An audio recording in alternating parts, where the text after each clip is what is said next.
Seiza. Seiza, I basically turn, this is back to, again, historically. How the Japanese actually kneel is relatively unimportant, to be honest with you, but you better know the tradition of it. I come down left knee, turning my body away. Then I turn back in. Settle back to my heels, hands onto my thighs, down and sit up straight. This is traditionally correct seating.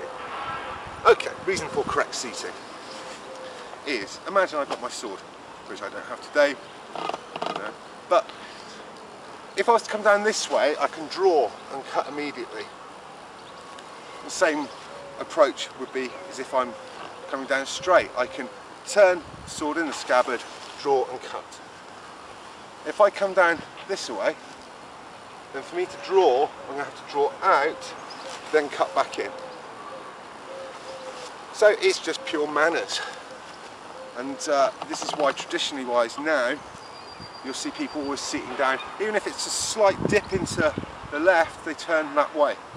The reason would have been for a sword. A lot of people don't seem to know that, and they make a big thing of it. Also about seating postures. So, when I was seated down, I heard originally one fist between my knees. That's very womanly, you know. Just sit back here. It's what's comfortable, to be honest. You know, not everyone's got good knees either.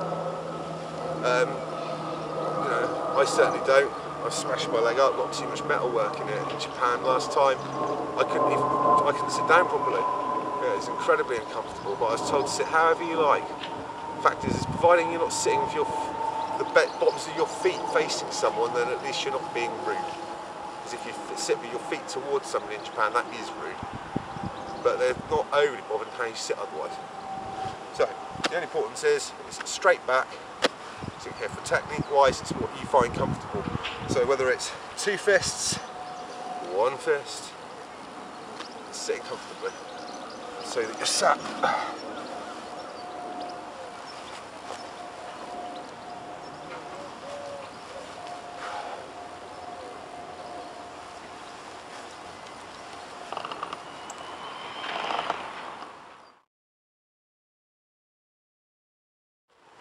Okay, Fudoza.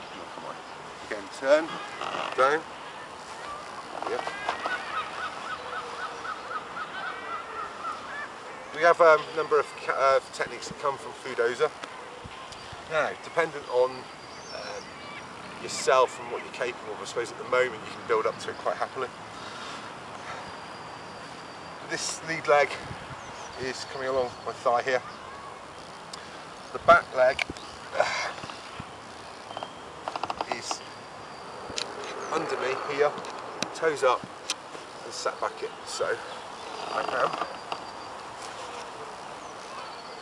sat on my heel. Great for the battlefield and great for avoiding piles. Good technique. So those are the kamae that I personally use, not necessarily all the time. The ones that I don't use are, I think, pretty obvious. They're there because in the Tenshin Ryakunomaki, there are techniques that require them, so I have them in there.